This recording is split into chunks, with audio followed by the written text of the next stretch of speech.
RS classes में आप लोग का स्वागत है। चलिएगा हम लोग क्वेश्चन के बारे में बात करेंगे। बात ये है लाल कि यहाँ पर हम लोग क्वेश्चन में यहाँ तक पहुँचे हैं। यदि आप नई किताब की बात करें तो नई किताब के अकॉर्डिंग हम लोग नई बुक के अकॉर्डिंग हम लोग पहुँचे कहाँ पर हैं। नई बुक के अकॉर्डिंग हम लोग 3F पर पहुँचे हैं। कितना 3F। और पुराने के अकॉर्डिंग अगर हम बात करें है ना, पुरानी बुक के अनुसार जिस बहुत से लोगों के पास पुरानी बुक है, इस सभी दोनों बुक से काम हो रहा है। कुछ लोग, ज़्यादातर लोगों के पास पुरानी ही बुक है। जिसके पास पुरानी बुक है वो अपना पर्सनालिटी 3 कितने में 3H में देखेगा। 3H इसमें दिख रहा होगा, 3H में मिलेगा। तो चलिए हम लोग इस प्रश्नावली का शुरुआत करते हैं। यह जो चैप्टर की सबसे लास्ट प्रश्नावली होगी।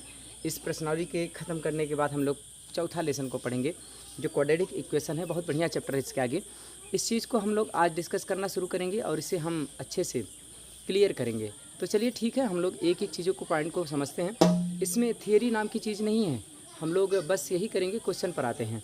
तो क्वेश्चन जो पहला क्वेश्चन है उसे हम लोग देखते हैं। उसमें पहले क्वेश्चन को ध्यान से अगर आप लोग देखेंगे उसमें बात है उसके बारे में, 2 लोगों के बारे में बात की गई है।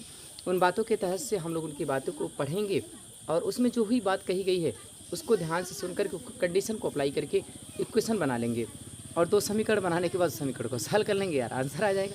कहने का मतलब ये है ना कि भाई 2 लोगों से बात होगी। अरे 2 लोग कमाने वाले हैं। अरे यार दुनिया में जो भी व्यक्ति होता है कमाता खाता है। अरे यार कमाएगा तो अपने खर्च करेगा। तो कहने का मतलब ये होता है कि कमा रहा है, कमाई क्या है और खर्च कितना है। कमाई में से अगर खर्च को घटा देते हैं ना तो बचत कहलाता है। यही 3 बातें कि आपको ध्यान रखनी है। इन बारे में बात करते हैं। चलिए हम लोग इस प्रश्नावली का 3F का मतलब नई के अकॉर्डिंग, पुराने के अकॉर्डिंग 3H का, ये हम पहले क्वेश्चन की शुरुआत करते हैं। पहले क्वेश्चन को हम लोग सभी लोग पढ़ेंगे। पहला क्वेश्चन देखिएगा, स्क्रीन पर लगा है। पहला क्वेश्चन क्या कह रहा है लाल? कह रहा है कि यदि ए और बी 2 क्रमासिक है। अरे भाई 2 व्यक्ति हैं जिसमें ए और बी का नाम दे दिया गया है। मान लीजिए 2 व्यक्ति हैं जिसका नाम क्या है ए और बी है और इन ए और बी की व्यक्तियों का अनुपात किसका? आय का अनुपात। आय माने कमाई, आय का, उसके आय का अनुपात जो है। पहला क्वेश्चन है इसका आय जो है, आय का अनुपात कितना दिया है? ए और बी का अनुपात, ए और बी के आय का अनुपात जो दिया गया है वह कितना दिया? 9 अनुपात कितना दिया है? 7 दिया। पहले इस बार क्वेश्चन को पढ़ लेते हैं। क्वेश्चन को पढ़ लेते हैं। क्वेश्चन क्या कह रहा है? ए और बी का मासिक आय का अनुपात 9 अनुपात 7 है। इनमें से मासिक इसका मासिक व्यय का कितना दिया? 4 अनुपात 3 है। यदि इनमें से प्रत्येक की बचत कितना है? 200 मासिक आय, 200 रुपये मासिक बचत बचाता है तो उसकी आय बता दीजिए। एक मेरी बात सुनिए ध्यान से सभी लोगों। कहने का मतलब यह है कि व्यक्ति कमाता कितना है, कमाने का अनुपात दिया हुआ है। 2 व्यक्तियों का नाम पहले हम लोग सोचेंगे कि 2 व्यक्ति कौन कौन से हैं। पहला व्यक्ति ए है और दूसरा व्यक्ति बी है। ए जो है कमाता है और बी कमाता है, तो मतलब ए और बी के दोनों के कमाई का अनुपात दिया है। ए और बी दोनों के आय का अनुपात दिया है। इसके आय का अनुपात कितना दिया है? 9 अनुपात 7 दिया है। कहने का मतलब ये है अगर हम मानते हैं ए का आयु कितना है तो आप कहेंगे, मान लीजिए ए का आयु कितना होगा? 900 होगा। तो बी का आयु नहीं लिखना, आय, बी का आय जो होगा वह 700 होगा। देखिए ये आय है, ये कमाई है। यदि कमाई ये है ठीक है, इसमें से कोई दिक्कत नहीं। और दूसरी बात हम लोग कर रहे हैं व्यय। अगर किसी व्यक्ति ए है, ए का मासिक व्यय के बारे में बात करें तो ये कंडीशन ले लो किसका? ए का व्यय, ए का मासिक व्यय, ए का भैया मासिक की बात हो रही दोनों में। मासिक मैं लिखा नहीं हूँ, यहाँ मासिक होना चाहिए। ए का यहाँ भी नहीं ले रहा हूँ, मासिक व्यय समझिएगा। ए का मासिक व्यय कितना है? ए का मासिक व्यय दिया है, कितना दिया है? अनुपात दिया है 4। तो उससे 4 क्या मान लीजिए 4 दिया है ना। तो मासिक आय का अनुपात दिया है, इससे 4 अनुपात कितना दिया? 3 दिया है।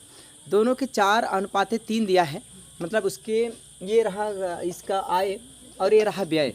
तो व्यय का जो अनुपात दिया है वह कितना दिया है? तो भाई यहाँ पर 7x, यहाँ पर ये तो हो गया। लेकिन व्यय की बात करें तो y मान लो, तो बोलेंगे 4y किसका? ए का व्यय हो गया और बी का व्यय, बी का जो मासिक व्यय है वह कितना दिया है? 3y मान लीजिए, क्योंकि इसमें 3 दिया है, 4 अनुपात 3 तो 3 हो जाएगा।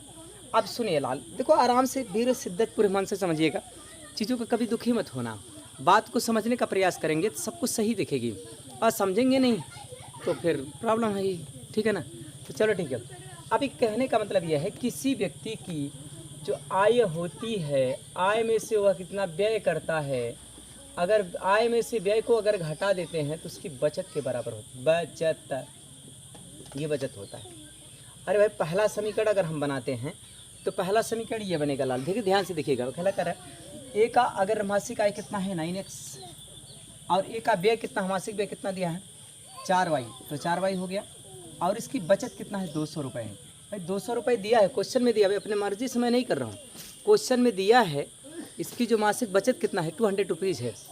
अब हम लोग बात करेंगे कि जो सेकंड पर्सन है, जो सेकंड पर्सन नहीं, हाँ सेकंड पर्सन है, उस सेकंड पर्सन की जो कौन सा है बी वाला है, और बी का जो मासिक आय है वो 7x है लाल। और इसकी व्यय दिया है कितना, व्यय की बारे में बात करें 3y दिया है, तो उसकी व्यय करने के बाद जो उसकी व्यय किया उसके बाद बचत कितना, इसका भी 200 रुपये है। बस इसी में से अब ये दो समीकरण बन गए, समीकरण फर्स्ट समीकरण सेकंड। अब कुछ नहीं रहा, अब यहाँ से x की वैल्यू निकालनी है।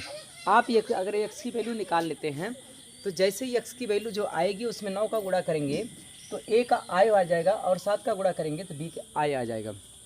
बात समझ में आई? आप कुछ नहीं करना है, अब इन दोनों समीकरण को कुछ ऐसा करो जिससे दोनों बराबर हो जाए। ऐसा करने के लिए हम लोग क्या करते हैं, एक छोटी संख्याओं को गुणा कर देते हैं। और छोटी संख्याओं में मैं अगर मानता हूँ इसका 3 का गुणा इसमें कर दो, 4 का गुणा इसमें, थोड़ा सिंपल होगा, आसान आएगा। तो समीकरण फर्स्ट में 3 का गुणा कर दो, समीकरण बी में कितने का, समीकरण दूसरे में कितने का गुणा करेंगे 4 का गुणा कर दो।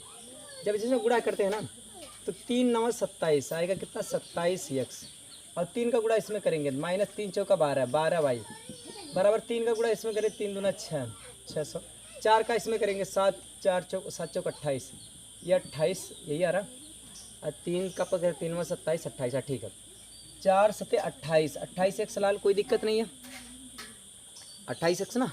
आगे देखिएगा, अब माइनस करिएगा इसमें 3 4 3 12 12y बराबर करेंगे 4 दूना 800, ठीक है। अभी दोनों में से घटा दीजिए, क्या करने पर, घटाने पर। आप लोग एक बार नहीं पता नहीं कितने बार, बहुत बार इन बातों को देखा होगा कि भाई यदि जहाँ पर चिन्ह अगर बराबर होते हैं, दोनों की चिन्ह अगर इक्वेशन के बराबर हैं तो हम लोग क्या करते हैं, उसे घटाने का काम करते हैं। तो घटाने पर चिन्ह परिवर्तित होगा तो माइनस, फिर ये प्लस, ये माइनस, ये कैंसिल हो जाएंगे दोनों, आएगा यहाँ पर -(x) इज इक्वल टू आएगा -200। मतलब x की वैल्यू यहाँ से ये माइनस से माइनस कैंसिल कर दो, x की वैल्यू आई 200। ये मेरी बात सुनिएगा, अभी x की वैल्यू आई है, अभी इसकी आय नहीं आया है, तो हम a का आय पूछा, b का आय पूछा है, तो a का आय हो जाएगा कितना लल्ला, a का मासिक आय बराबर हो जाएगा 9x बराबर 9 × 200 बराबर कितना 1800 हो जाएगा, कितना 1800 रुपये आ जाएगा। इसमें किसी को कोई दिक्कत नहीं हो रही होगी। अब इसी प्रकार से यदि हम b की आय के बारे में बात करें, b का आय इक्वल टू हो जाएगा कितना 7x, और इक्वल टू हो जाएगा 7 × 200, और कितना हो जाएगा 1400 ना भैया, इतना रुपए ये है। तो कहने का मतलब a और b का जो क्या है मंथली इनकम जो है वह इस प्रकार से हम लोगों ने प्राप्त कर पाएंगे। मुझे लग रहा है इसमें कोई दिक्कत किसी को नहीं हो रही होगी। इसके आगे हम लोग चलते हैं, ठीक है, चलो लाल इसके आगे चलते हैं। मैं यहाँ तक आप लोगों को सभी भाई को समझ में आया होगा। चलिए हम लोग क्वेश्चन नंबर 2 को पढ़ते हैं, ठीक है लल्ला। देखिएगा, अब हम लोग क्वेश्चन नंबर दूसरे के बारे में बात करेंगे। देखिए दूसरा क्वेश्चन क्या कह रहा है भाई, आप लोग गिनती वगैरह तो जानते होंगे। अरे जो गिनती को जानता है ना उसको कोई दिक्कत नहीं होता, लेकिन थोड़ी सी बात यह है बीजगणित में और अंकगणित में थोड़ी सी बातों को समझना पड़ेगा। जैसे बीजगणित में और अंकगणित में अंतर है। जैसे बीजगणित में हमने, अंकगणित में अगर मैंने एक बात लिखा, जैसे मान लीजिए 24 लिख दिया, ठीक है, तो ये आपका जो ये है इकाई का अंक है, और ये जो है दहाई का अंक है, ठीक है, चलो ठीक है। लेकिन अगर हम मानते हैं इसी प्रकार से यदि संख्या को इकाई का अंक मान लेते हैं, अगर ये x है, अगर मान लेते हैं ये, अगर y मान लो, इसको मान लो x है, ठीक है, इकाई का अंक क्या मान लिया, इसको मान लिया, दहाई का अंक इसको मान लिया, कोई दिक्कत नहीं। बात इतना फर्क ये पड़ेगा लाल कि अगर ये ऐसा है, इसको अगर हम लिखते हैं बीजगणित के रूप में लिखेंगे, अंकगणित में तो सही है 24 से कोई दिक्कत नहीं है। अगर आप बीजगणित में लिखोगे ना तो आप इसी चीज़ को लिखोगे 2x, अरे नहीं सॉरी क्या लिखोगे, देखो ये दहाई का अंक है, x की सब पोजीशन पे दहाई के अंक पे है, तो आप लिखेंगे 10x। इतना बात याद रखना बस, इसके बाद सब कुछ क्लियर। उसके बाद प्लस कर देना, इकाई हमेशा यूनिट की बात करता है, और वहाँ पर y लिख दीजिएगा, ठीक है। ये संख्या हो गई, मतलब ये सब संख्या है, अगर ये जो संख्या है ये 24 है। अगर कहने का मतलब कोई भी संख्या होगी, अब यहाँ पर इकाई का अंक, दहाई का अंक जो भी रखेंगे वो वैल्यू वही प्राप्त होगी। तो यहाँ तक तो बातों को समझने में कोई दिक्कत नहीं है, यहाँ तक आप समझ सकते हैं और यहाँ तक किसी प्रकार से कोई अवहेलना, कोई समस्याएं नहीं आ रही है। लेकिन बाद में क्या समझ, लेकिन इस बात को उसी को समझ में आएगा ना जो इस बात को समझेगा कि इकाई दहाई वाला अंक का मैटर। तो बीज गणित में अब पता नहीं कौन सी एक संख्या है। चलो पहले क्वेश्चन को पढ़ लेते हैं, क्वेश्चन में क्या है। अभी तो ये ऐसा सवाल है, मैंने यही कहा था, पर अभी ये नहीं कहा क्वेश्चन कौन सा है। क्वेश्चन देखिएगा, ये है क्वेश्चन कौन सा है। क्वेश्चन ये है कि दो अंकों की संख्याओं का अंकों का योग, दो अंकों की संख्या का अंकों का योग 9 है, उसमें संख्या इसकी संख्या का 9 गुना, जो संख्या है उसका 9 गुना कर दीजिए और फिर अंकों को पलट करके उसको दुगुना कर दीजिए, वो दोनों आपस में बराबर होंगे। तो इतना अच्छा है तो इस संख्या का बता दीजिए। कंडीशन ने सर को ऊपर कर लिया, थोड़ा ज़्यादा तेज बोलने का पता नहीं। आई देखिए हैबिचुअल में अगर आप कभी लाइफ में थोड़ी चीज़ों को अगर सीखेंगे, चीज़ों को पहुंच पाएंगे, तो आपको ऐसा लगेगा कि हम कम समय में कितनी बातों को आपको बता पाएँ। ये होती है, सोच होती है हम, लेकिन कभी कभी ये सोचते हैं कि उतना ही बोला जाए जिससे कि बोलना सार्थक निकले, मतलब ये हो कि बातें समझ में आए, कहने का मतलब ये है। तो बात ये है लाल, इसी बात को समझने के लिए हम ये गिर गया था, ये उठा रहे थे, ठीक है चलो ठीक है, देखिएगा अब हम कहेंगे संख्या तो हो गया, अब चलो संख्या तो मान लेते। कहाँ माना संख्या, जो बीज गणित वाली संख्या है, संख्या का पहले दूसरा है ना, मान लीजिए संख्या, माना अब संख्या मान लो। अगर संख्या मैंने मान लिया कितना, अगर भाई इकाई और दहाई के अंक क्लियर होंगे तभी तो संख्या मानना आसान होगा। अरे भाई इकाई के अंक, दहाई के अंक क्लियर होगा तब मान लीजिए इकाई का अंक, माना संख्या, माना इकाई का अंक, माना इकाई का अंक y तथा दहाई का अंक, दहाई का अंक x है, इतना आप मान लीजिए। चलो ठीक है, जब इतना मान लेंगे संख्या लिखेंगे। देखो भाई दहाई का जो भी अंक माने होंगे ना, उसमें 10 का गुणा कर दीजिएगा। जब 10 का गुणा करेंगे 10x + y हो जाएगा। ये संख्या हो गई, ये संख्या हो गई। चलो भाई ठीक है, तो ये संख्या है, मतलब ये संख्या है, ये संख्या है, संख्या है। कह रहा है संख्या ये है, संख्या तो यही है भाई।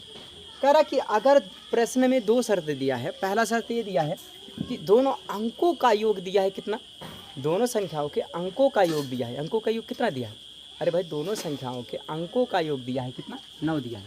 x + y = 9 दिया है, समीकरण फर्स्ट ये दिया है क्वेश्चन में। फिर कह रहा है, कह रहा कि जो संख्या है ना इसी का 9 गुना कर दो, जो संख्या दिया है उसी का 9 गुना कर दो। संख्या जो दिया है उसी का 9 गुना, तो संख्या ये है, इसका मैंने 9 गुना कर दिया। फिर कह रहा है कि अब इसी संख्या का पलट दो। अरे जब भाई संख्या को पलटोगे तो इकाई का अंक दहाई का स्थान पे, दहाई का अंक इकाई का स्थान पे।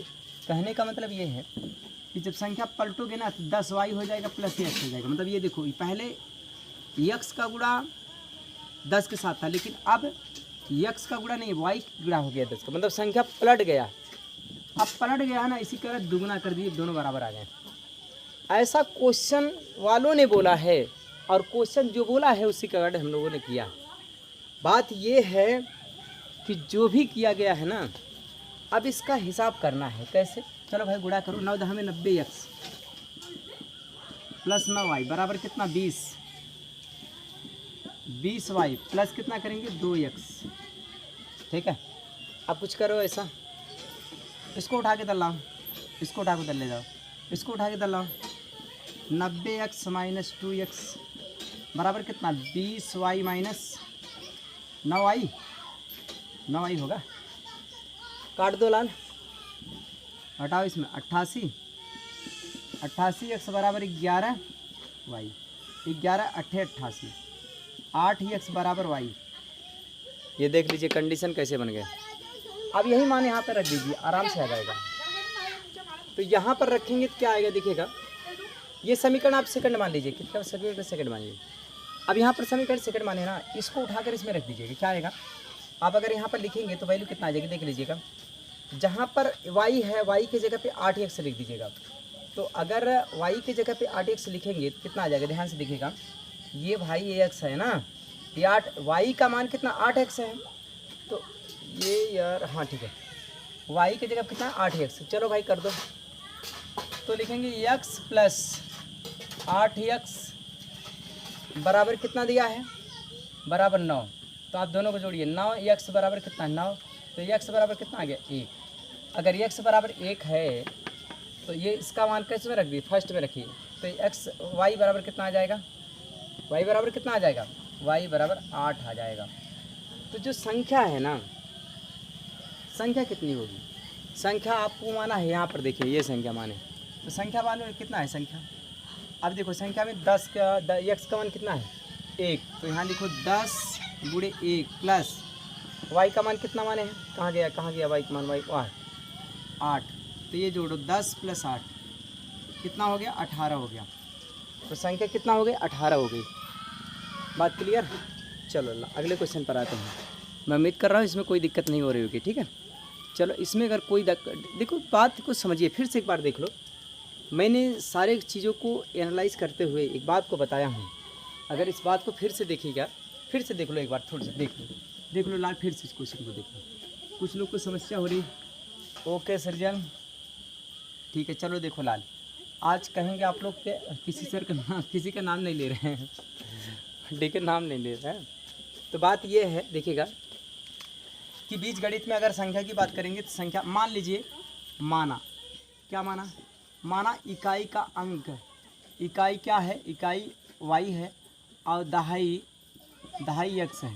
तो संख्या जो होगी वो क्या होगी, संख्या 10x प्लस y होगी। अब कह रहा है संख्या के अंकों का योग, संख्या के अंकों का योग x प्लस वाई बराबर 9 दिया है, समीकरण फर्स्ट हो गया, ऐसा क्वेश्चन वालों ने बोला है। फिर उन्होंने बोला है कि जो भी संख्या है उसमें 9 का गुणा कर दीजिए, कि संख्या है इसमें 9 का मैंने गुणा कर दिया। और फिर बोल रहा है कि इस संख्या को पलट दो, संख्या को पलटोगे तो आपको संख्या हो जाएगी 10y और प्लस x हो जाएगी। संख्या को पलटेंगे 2 का गुणा कर देंगे, दोनों बराबर हो जाएंगे, पलटिए 2 का गुणा कर दीजिए। अब क्या लिखेंगे, 9 का गुणा करेंगे तो 9 10 में 90x प्लस 9y बराबर लिखेंगे 10 दूना 20y प्लस 2x। अब मेरी बात सुनिएगा, यहाँ से इसको उठा के इधर को उठा के उधर ले जाइए, इसको उठा के इधर लाइए, 2 को उठा के इधर लाएंगे तो 90x माइनस 2x बराबर 20y माइनस 9y। तो यहाँ से घटाएंगे तो हो जाएगा 88x बराबर, इसको घटा दीजिएगा 11y हो जाएगा। 11 8 88x equal to 8x equal to क्या हो जाएगा y। समीकरण सेकंड हो जाएगा। याद रखिएगा समीकरण सेकंड का मान जो भी है, आप समीकरण सेकंड का मान फर्स्ट में रख दीजिएगा। रखेंगे इसका मान तो हो जाएगा वहाँ पर देखिएगा x प्लस, ये देखिए लला है आप है, x प्लस वाई की जगह कितना लिखेंगे, आइए 8x, क्या लिखेंगे 8x बराबर कितना लिखेंगे 9, तो 8 1 9, 9x बराबर कितना लिखेंगे 9, मतलब x की वैल्यू कितना आ गई 1। अब x का मान उसमें रखेंगे तो y की वैल्यू कितना आ गई 8। और संख्या क्या माने, आपने संख्या माना है कितना भैया 10x प्लस कितना y, तो x की जगह कितना रखेंगे 1, y की जगह कितना रखेंगे 8, इसको करेंगे कितना हो जाएगा 18। तो ये उत्तर हो गया। तो आप इस क्वेश्चन को दोबारा देख लीजिए। हम उम्मीद करते हैं कि इस चीज़ में कोई समस्या नहीं हो रही होगी, ठीक है। चलो अब हम लोग क्वेश्चन नंबर अगले क्वेश्चन को करते हैं। ध्यानपूर्वक देखिएगा, चीज़ें बहुत आसान लगेंगी, कोई समस्या नहीं होगा। तो चलो ठीक है, अगले क्वेश्चन पर आते हैं। क्वेश्चन नंबर कौन सा क्या है, तीसरा क्वेश्चन ना। चलो इसके आगे हम लोग क्वेश्चन नंबर 3 को करते हैं। बहुत इत्मीनान से, बहुत आराम से देखिएगा, चीज़ें सब कुछ समझ में आएगी। धैर्य रखिए, विश्वास एवं भरोसा रखिए। कोई भी चीज़ दुनिया की कठिन नहीं होती है, बस ये होता है कि अपनी लगन, अपनी सोच सही हो। और किसी भी चीज़ को दुखी होकर कभी नहीं पढ़ना, चीज़ें बिल्कुल आसान लगेंगी और सही लगेगी। तो चलो ठीक है, अब हम लोग बात करेंगे कौन सा, क्वेश्चन नंबर तीसरे के बारे में बात करेंगे। अब क्या कह रहा है कुछ देखिएगा, कह रहे कि एक पुस्तक, तीसरा क्वेश्चन ना, एक पुस्तक विक्रेता अपनी पुस्तक को 24 रुपये में बेचकर उतने ही प्रतिशत का लाभ उठाता है। उसने पुस्तक को खरीदा था, तो पुस्तक का क्रय मूल्य ज्ञात कीजिए। भाई क्रय माने होता है खरीदना, विक्रय माने होता है बेचना। जब कोई व्यक्ति जितने रुपए में खरीदा है उतने रुपए में उसके लाभ लेकर के उसको बेचता है। कहने का मतलब ये है कि भाई आपने जितने रुपए में खरीदा है, अरे मान लीजिए है 100 रुपये में खरीदा है, ये तो खरीदी हुई मूल्य हो गई, फिर उसमें कह रहा है कि लाभ लेकर बेच रहा है, तो भाई ये तो क्रय मूल्य है, माना क्रय मूल्य है। चलो तीसरा क्वेश्चन ना, माना क्रय मूल्य, माना क्रय मूल्य, क्रय है ना भाई, माना क्रय मूल्य 100 रुपये।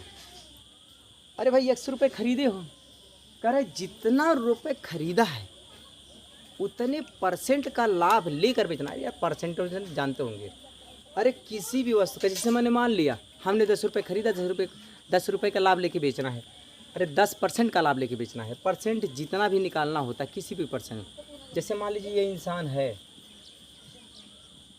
इसका X% निकाल दो, इसका 5% निकाल दो, अरे जितने परसेंट निकालने बोले कितने परसेंट। अगर 5% बोलता है लल्ला तो 5 का गुणा कर देना और 100 का भाग दे देना, कोई दिक्कत नहीं है। मतलब जितना परसेंट जिससे बोलता उतने से गुणा करो और 100 का भाग दो, दुनिया खुश रहेगी, इसमें कोई समस्या होगी ही नहीं। ठीक है, चलो ठीक है। देखो बात ये कह रहा है कि अरे भाई खरीदे कितने में है, खरीदे कितने में है, 100 रुपये में, और लाभ देखा खरीदे ना भाई, खरीदा मूल्य है 100 रुपये, और खरीदे के बाद इनके बेच ही कितने में, पहले खरीदे हैं ऊ लगाई उहो ले ही, और लाभवा उहम जोड़ के तब न बेचे ही। तो जो विक्रय मूल्य होगा, जो देखिए विक्रय मूल्य होगा, विक्रय जो मूल्य होगा, विक्रय मूल्य, तो विक्रय मूल्य जो होगा वह क्रय मूल्य, क्रय मूल्य, क्रय मूल्य प्लस लाभ परसेंटेज, लाभ होगा, है ना भैया, लाभ। तो लाभ को भी मिला लेंगे। लाभ कितना, अब ये कह रहा है कि भाई क्रय मूल्य कितना हो गया, किसी भी वस्तु का क्रय मूल्य हमने 100 रुपये लिया हूँ, अब कह रहा है जो लाभ हम लाभ लेके जो बेचेंगे, वो जो लाभ की वैल्यू है, लाभ कितना ले रहे हैं, X% लाभ लेके हम बेचेंगे। कितने परसेंट, X% लाभ लेके बेचेंगे। अरे नहीं, मतलब जितने रुपए खरीदे उतने परसेंट का लाभ।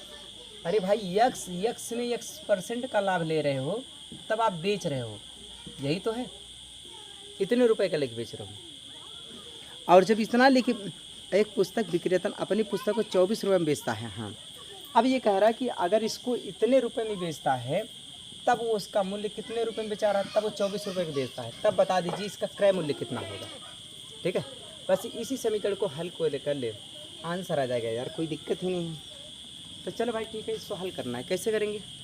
अब आप लिखेंगे x का स्क्वायर लिख दो, ठीक है, तो x का स्क्वायर दुनिया लिख ले, क्या लिखेंगे देखिएगा, यहाँ पर x स्क्वायर लिखो, कहाँ लिखें यार, सही है, नीचे दिख रहा है ना, लिख दो x प्लस x का स्क्वायर बटे 100 बटे 1 बराबर कितना, 24 बटे 1, इसका लघुत्तम 100 दिख रहा है, नीचे दिख रहा है ना, चलो ठीक, कम दिख रहा है,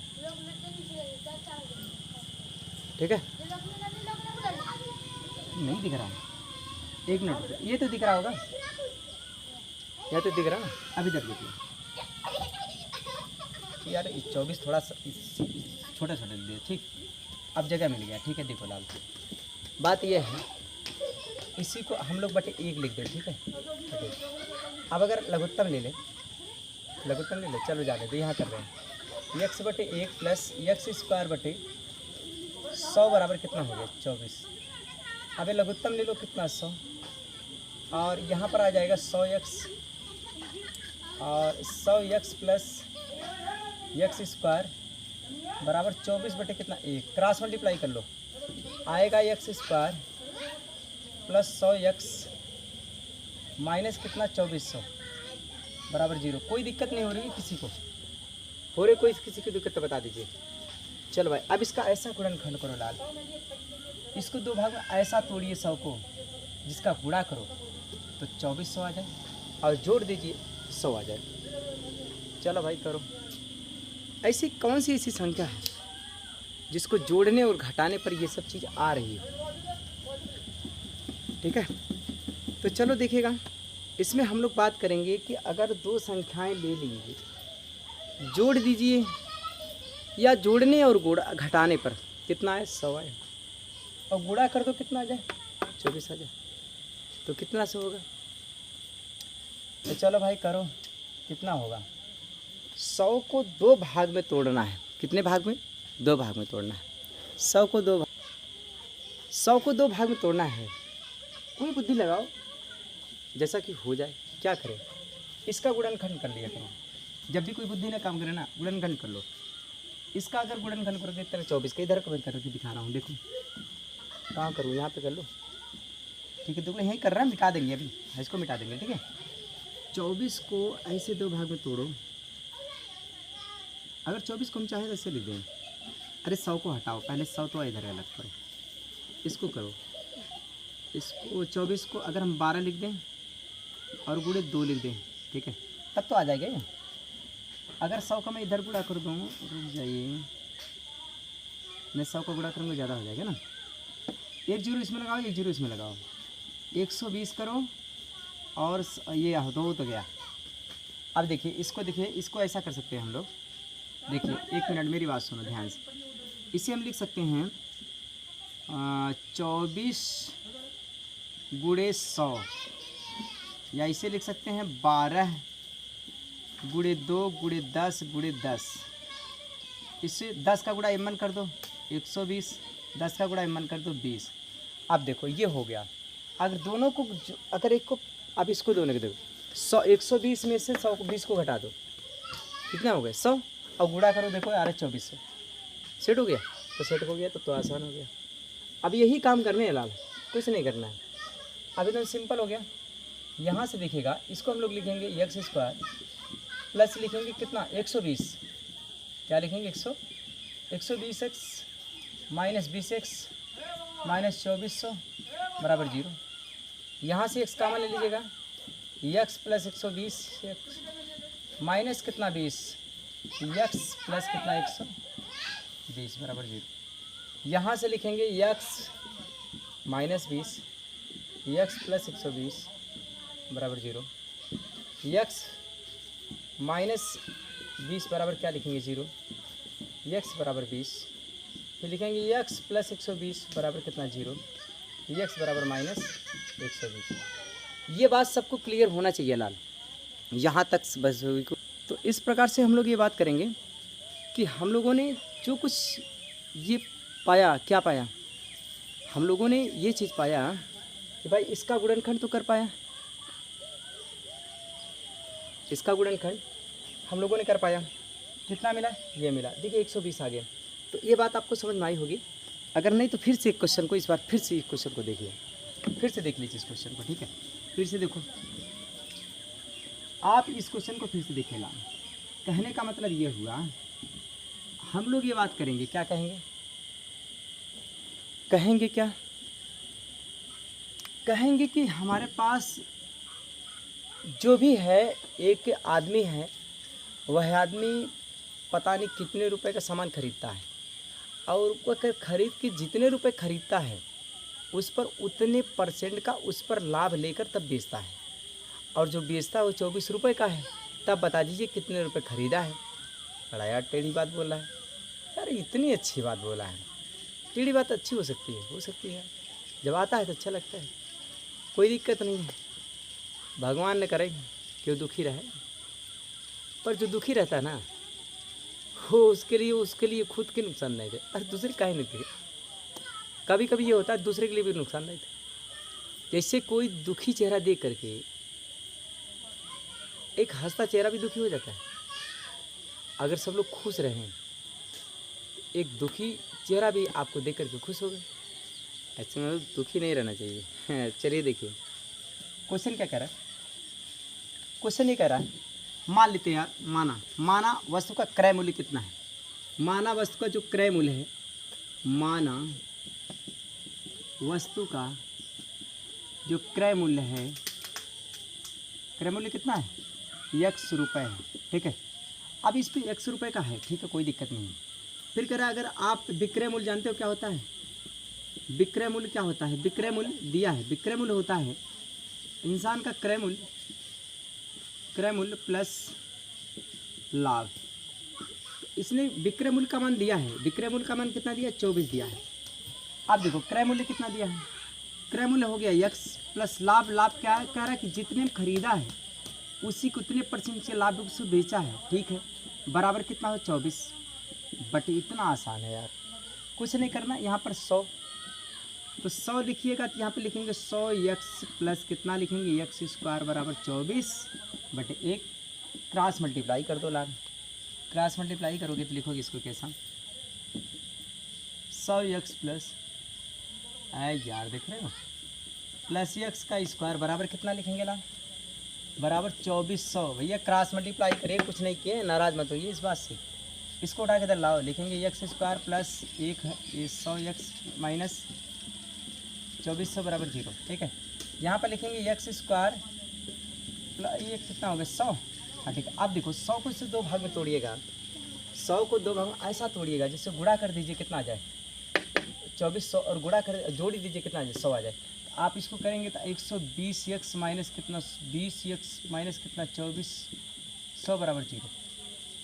अब यहाँ से x को कामन ले लीजिए, x कामन लेंगे तो x प्लस कितना होगा 120, यहाँ पे 20 कामन ले लीजिए आएगा x माइनस 120, तो कितना 120, ये लाल 120 हो गया। ठीक है, बराबर 0। अब यहाँ से कहेंगे x माइनस 20 और x प्लस 120।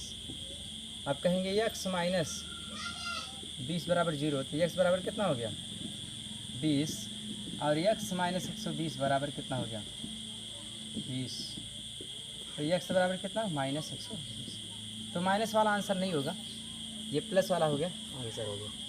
ठीक है, चलो उम्मीद कर रहा हूँ ये बातें आपको समझ में आई होगी। आज के लिए इतना ही लल्ला। ठीक है, मिलते हैं कल फिर एक 8 बजे वाली क्लास में। तब तक पढ़ते रहिए, खुश रहिए। मैं उम्मीद कर रहा हूँ आप लोग की बातें समझ में आ रही हो। पढ़ते रहिए, खुश रहिए। साइंस जल्दी ही स्टार्ट होगा, अभी थोड़ी सी बस 2-1 दिन और साइंस स्टार्ट हो जाएगा। अच्छे से पढ़ेंगे, कुछ है ही नहीं यार, फूक देंगे इसे उड़ जाएगा साइंस फाइंस कुछ सब कुछ, कोई दिक्कत ही नहीं है। ठीक है, टेंशन नहीं लीजिएगा, बस न्यूमेरिकल से लेकर हर चीज़ थियरी सब कुछ, कोई दिक्कत नहीं। पढ़ते रहिए, खुश रहिए। मिलते हैं कल वाली क्लास में 8 बजे।